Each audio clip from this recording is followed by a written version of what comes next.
Salut les alchimistes, bienvenue dans cette vidéo où je vais vous présenter une liste Blitz Orlok emmenée par Wallit's Breeze Nocturne. C'est une liste à thème puisqu'il n'y aura que des loups. On va voir les gameplays, les conseils tactiques, les détails en profil et puis on finira par le système de notes, des caractéristiques et des scénarios. Voici donc la liste à thème Orlok emmenée par le héros Wallit's Breeze Nocturne. Donc il y a en totalité 6 figurines. Comme vous pouvez le voir, ce ne sont que des figurines loups. La liste fait 15 PA, 170 points. Donc vous avez le héros Wallit's, vous avez 3 guerriers tonnerre loup et 2 gardes esprit loup. Alors au niveau du gameplay, ça va être une liste très simple à jouer, très facile.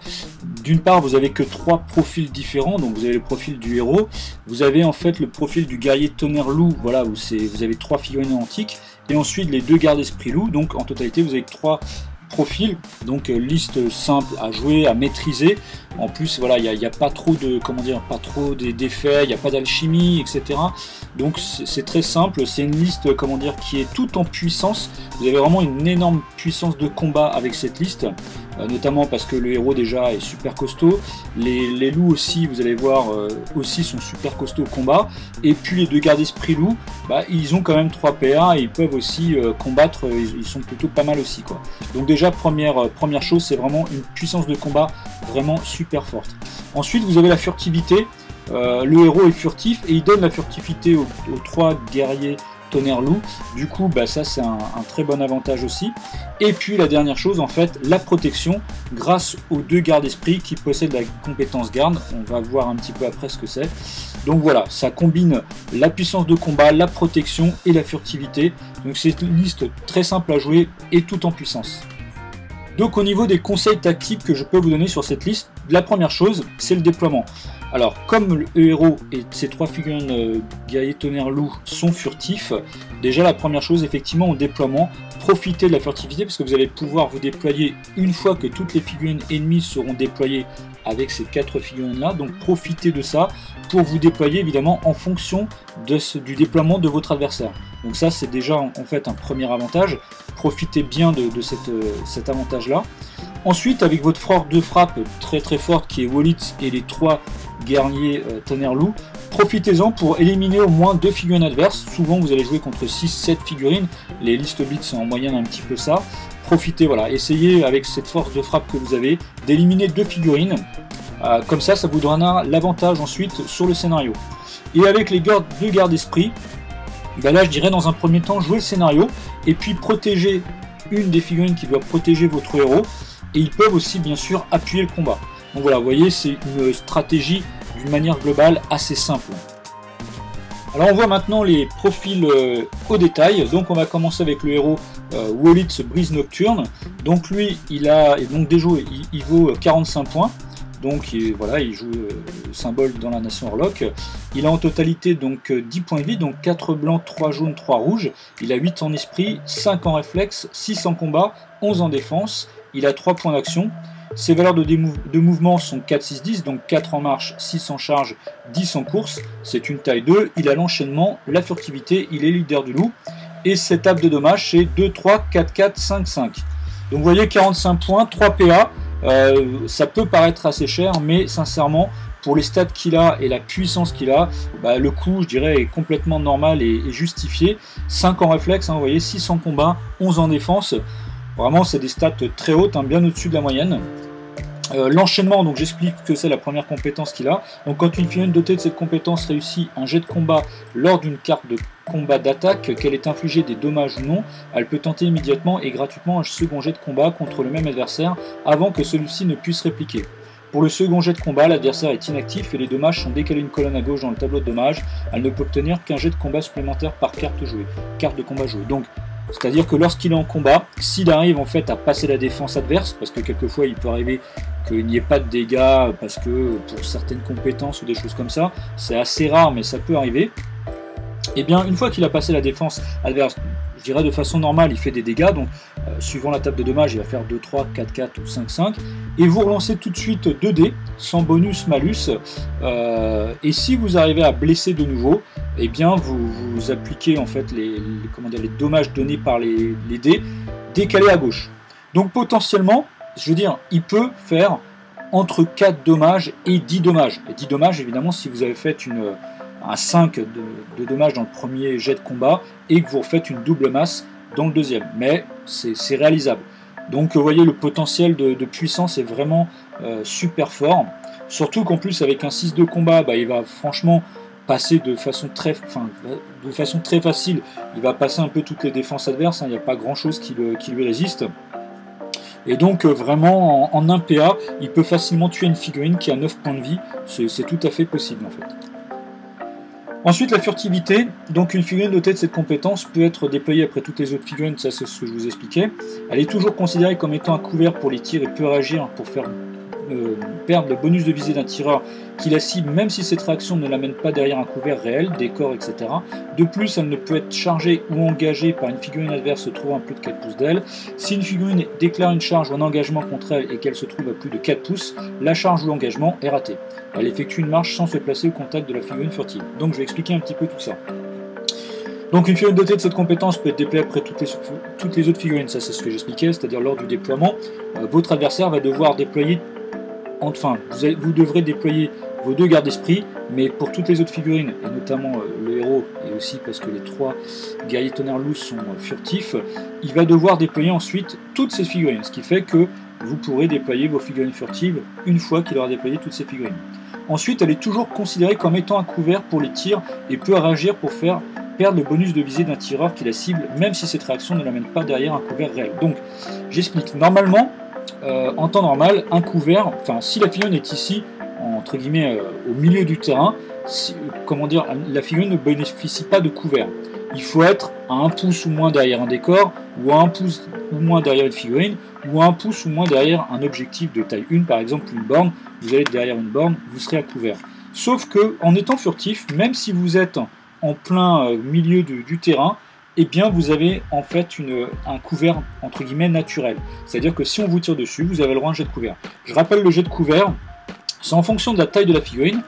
Une taille 2, il faut faire 8+, vous lancez 2 dés, c'est toujours des dés blancs, il faut faire 8+. Si vous faites 8+, vous n'êtes pas touché, vous ne prenez pas les dégâts.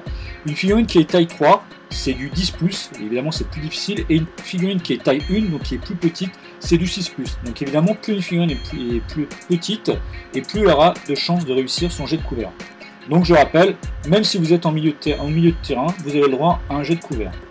En plus, donc, elle peut réagir pour faire perdre le bonus de visée d'un tireur qui la cible, même si cette réaction ne l'amène pas derrière un couvert réel. Donc j'explique aussi. Admettons si, en temps normal, la figurine n'avait pas furtivité, qui se fait tirer dessus, donc l'adversaire réussit à la bonne estimation, il a un dé de bonus de visée. Vous ne pouvez réagir que si vous pouvez vous placer, vous pouvez vous mettre à couvert. Donc c'est-à-dire, là en l'occurrence, mettre à couvert, vous pouvez utiliser un PA pour faire une marche, et en l'occurrence par exemple vous pourriez vous mettre à couvert de cette figurine. Dans ces cas là vous pouvez faire un mouvement de réaction. Si par exemple on est ici, là vous voyez en fait il n'y a pas vraiment de couvert autour de lui, une figurine qui n'a pas la furtivité, si elle se fait tirer dessus, et admettons que votre adversaire a le dé bonus de visée, vous ne pouvez pas vous mettre à couvert parce qu'en faisant une marche, vous ne serez pas à couvert. Par contre, l'avantage d'une figurine furtive, si elle se fait tirer dessus, donc l'adversaire a un dé de bonus de visée, vous pouvez, dans ce cas-là, vous pouvez très bien faire un mouvement de réaction, même si votre figurine n'est pas couverte. Ce qui fait que par exemple, vous pouvez faire une marche, votre figurine n'est pas couverte, mais comme vous êtes furtif, vous avez le droit de faire ce mouvement de réaction. Et puis, je rappelle comment ça se passe. Votre adversaire vous tire dessus. Admettons, vous déclarez un mouvement de réaction pour faire sauter le bonus de visée. Il vous tire dessus. Là, vous avez, comme vous êtes figurine et furtive, vous avez le droit de faire votre jet de couvert, vous lancez les 2 dés, si vous faites 8+, vous n'êtes pas blessé, et ensuite vous faites votre mouvement de réaction, donc votre marche. Voilà.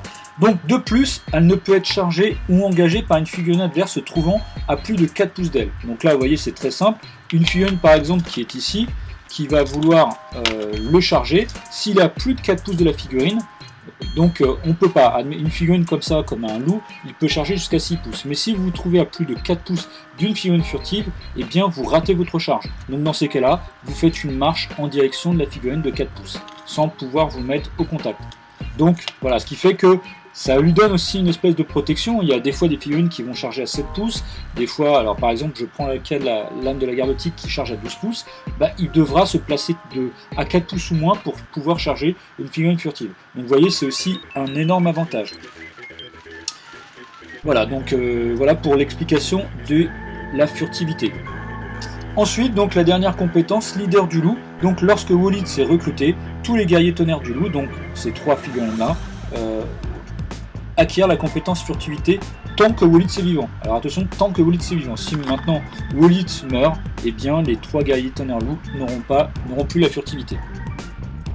Donc vous l'aurez compris, ce héros, Wolitz Brise Nocturne, bah, c'est vraiment un super guerrier, un profil super puissant. Je le rappelle, 5 en réflexe, 6 en combat, 11 en défense, 3 PA, l'enchaînement, une table de dommages quand même assez forte. Voilà, il est vraiment très très fort. On va passer ensuite au profil du guerrier tonnerre loup. Donc je rappelle, c'est ces 3 figurines là, elles ont exactement toutes le même profil. Chaque figurine vaut 21 points. Donc voilà, vous voyez en fait au dos de la carte c'est bien marqué guerrier tonnerre loup 3, c'est-à-dire que vous pouvez en recruter 3 maximum. Voilà. Ils ont 9 points de vie, donc 3 blancs, 3 jaunes, 3 rouges. Ils ont 7 en esprit, 3 en réflexe, 4 en combat, 10 en défense. Ils ont 2 PA, leur valeur de mouvement c'est 4, 6, 10. Ils ont aussi eux l'enchaînement. Et ils ont un tomahawk qui peuvent tirer jusqu'à 6 pouces et avec une valeur de 3. Donc là vous voyez c'est tomahawk 3, le premier chiffre c'est la force en fait du tomahawk et 6 c'est la distance. Voilà. La table de dommages en combat c'est 1, 2, 3, 3, 3, 4 et au niveau du tir c'est 2, 2, 2, 3, 3, 4. Voilà, donc profil très simple qui a quand même, vous voyez, 4 en combat, donc quand même un petit peu au-dessus de la moyenne. La moyenne en combat c'est 3, donc ils ont un petit peu au-dessus de la moyenne. Ils ont l'enchaînement, donc vous voyez, pareil, hein, c'est-à-dire que lorsqu'ils vont blesser, enfin lorsqu'ils vont réussir à passer la défense adverse, bah, vous aurez le droit à un deuxième jet de combat. Donc potentiellement vous pouvez faire jusqu'à 7 points de vie en 1 PA, parce que vous pouvez faire une double masse par exemple. Et si vous refaites une double masse avec l'enchaînement, c'est décalé toujours à gauche, hein, je le rappelle, donc vous ferez, ça sera équivalent à une masse H, ce qui fait 3. Donc potentiellement vous pouvez faire, je dirais, entre 2 et 7 points de vie en 1 PA. Voilà. Et puis bah, pas négliger le tomahawk, voilà, qui peut être intéressant. C'est pas, je dirais que quelque part c'est un peu secondaire parce que ils sont tellement bons en combat en fait qu'il faut vraiment privilégier ça. Mais il peut arriver quelquefois que, je sais pas, admettons que vous allez charger une figurine, vous allez la tuer, admettons, et puis après une charge évidemment vous pouvez plus vous déplacer dans le tour, et admettons s'il y a un autre ennemi qui est ici, bah, vous allez pouvoir lui lancer un tomahawk.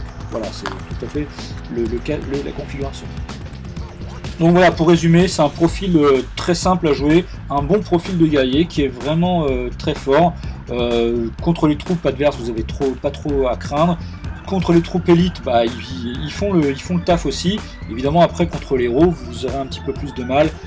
Ces figurines ne font quand même que 2 PA, mais voilà, elles sont vraiment très fortes au niveau du combat. Et on finit donc avec les 2 gardes esprit loup, voilà, donc chacun vaut 31 points, donc là ainsi indiqué en dos, un garde esprit loup 2, donc vous pouvez en recruter 2 maximum dans une liste. Ils ont 9 points de vie, donc 3 blancs, 3 jaunes, 3 rouges, ils ont 8 en esprit, 4 en réflexe, 5 en combat, 10 en défense, ils ont 3 PA, leur valeur de mouvement c'est 4, 6, 10, c'est une taille 2, ils ont garde, feinte, et leur table de dommages c'est 2, 3, 3, 3, 4, 5. Voilà, donc déjà 3 PA, c'est pas rien, donc évidemment ils peuvent faire beaucoup plus de choses au cours d'un mouvement, enfin d'une activation. La première compétence qui est garde, donc une figurine dotée de cette compétence protège toute figurine ennemie qui se trouve à 2 pouces ou moins d'elle. Lorsqu'une figurine gardée est la cible d'un tir, d'une formule, d'une charge ou d'un engagement, le garde peut prendre sa place gratuitement. L'emplacement des 2 figurines est échangé et aucun mouvement de réaction ou tir ne peut être joué par le garde. Cette compétence est sans effet si le garde est déjà en combat ou s'il est lui-même ciblé par la même action que la figurine qu'il garde. Son utilisation se déclare après que tous les effets d'une action ont été annoncés, par exemple les améliorations d'une formule. Donc là j'explique en fait cette compétence, hein, c'est simple.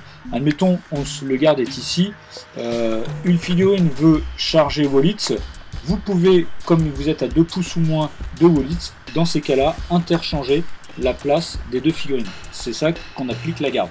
Donc ça marche aussi bien dans le cadre d'un tir, d'une formule alchimique, d'une charge ou d'un engagement. Par contre, ça ne fonctionne pas. Si je prends exemple ici, la figurine charge les deux figurines, évidemment vous ne pouvez pas garder parce que la figurine est aussi la cible de la même comment dire, de la même type d'action en fait que l'autre figurine.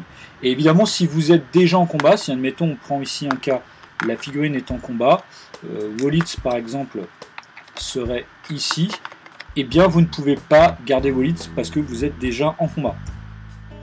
Voilà, cette compétence est sans effet, si le garde est déjà en combat ou s'il est lui-même ciblé par la même action que la figurine qu'il garde. Et donc son utilisation se déclare après que tous les effets d'une action ont été annoncés. Donc effectivement par exemple les améliorations d'une formule, parce qu'admettons ici vous avez, prenons le cas que cette figurine là soit un alchimiste, si vous lancez la formule en fait sur Wallitz, voilà, votre adversaire dit je lance la formule, je ne fais pas d'amélioration, dans ces cas là vous pouvez garder. Par contre évidemment s'il lance la formule sur lui et qui fait aussi les améliorations et qui dit je cible aussi le garde, vous ne pouvez pas garder. Voilà, donc vous comprenez maintenant comment dire, cette compétence, c'est vraiment une compétence de protection qui est vraiment super utile, notamment vous en avez deux, donc vous pourrez protéger Wallitz sans problème. Et puis ensuite la compétence feinte, donc une figurine dotée de cette compétence peut, après que les deux adversaires ont révélé leur carte de combat, échanger sa carte de combat par inactif. La feinte ne peut pas être utilisée lors d'une charge. Donc bien sûr, lorsque vous ne chargez, vous ne pouvez pas utiliser feinte. Quand vous chargez, vous êtes obligé de jouer une carte d'attaque, c'est obligatoire. Donc c'est-à-dire que cette compétence, c'est lorsque vous jouez une carte de combat, vous révélez. Après que vous ayez révélé votre adversaire et vous les cartes de combat, vous pouvez remplacer la carte que vous avez jouée par inactif.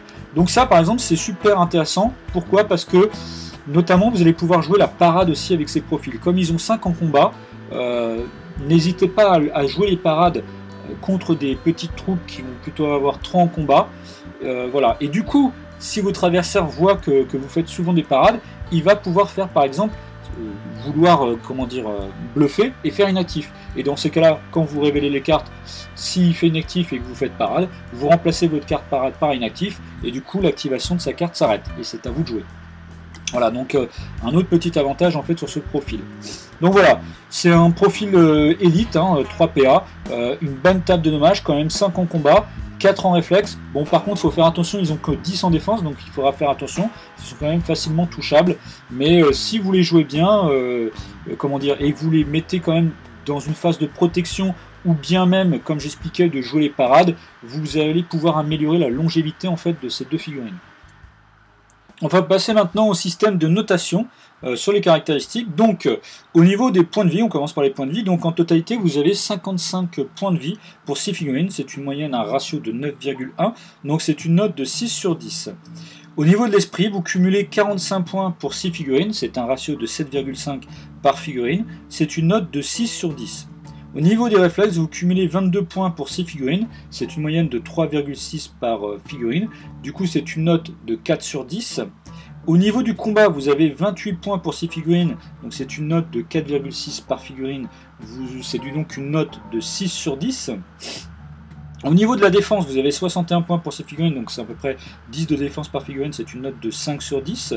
Au niveau des dommages, vous cumulez 111 points pour 6 figurines, donc c'est un ratio de 18,5 par figurine, c'est une note de 5 sur 10. Au niveau des tirs, vous avez en fait 6 figurines potentiellement qui peuvent tirer, 3 figurines avec 6 PA qui peuvent tirer par tour, donc c'est 6 PA sur 15, c'est donc une note de 4 sur 10. Au niveau de la mobilité, vous avez 120 points pour 15 PA, c'est un ratio de 8, donc c'est une note de 5 sur 10. Au niveau de l'alchimie, évidemment, vous n'avez aucun alchimiste, donc c'est une note de 0 sur 10. Au niveau des scénarios maintenant, donc pour les scénarios objectifs fixes, donc borne, coffre, marchand de sable, lumière de la ville, les totems, machine, alchimique, mercenaires, les puits, c'est une note de 6 sur 10. Au niveau des scénarios avec objectifs en déplacement, donc transport de fonds, rat du pénitencier, esprit élémentaire, intrigue de Bab el-Assad, les combats de coq, courats de cadavre, la location des coffres forts, dégénérés, c'est une note de 6 sur 10. Au niveau des scénarios avec mouvement, route du froid, marché de la corne, les sports, les téléporteurs, conquête territoriale, collecte des pierres, ressources, empreintes, sous silence, c'est une note de 5 sur 10. Au niveau des scénarios atypiques, carnaval des récoltes, au feu, chasse à 10, chasse aux fuisseurs, bouche d'égout, sous le sable, c'est une note de 3 sur 10. Et au niveau des scénarios avec alchimie, donc machine alchimique, téléporteur, au feu, les rats du pénitencier, lumière de la ville, esprit élémentaire sous le sable, c'est une note de 3 sur 10. Voilà, j'espère que cette vidéo vous aura plu et que ça vous aura donné envie de jouer cette liste. N'oubliez pas, l'important c'est pas les figurines, c'est pas le nombre de figurines, mais l'important c'est ce que vous allez en faire sur le terrain. En attendant, je vous dis à bientôt pour une prochaine vidéo, et n'oubliez pas le mot à crier très très fort. Alchemy!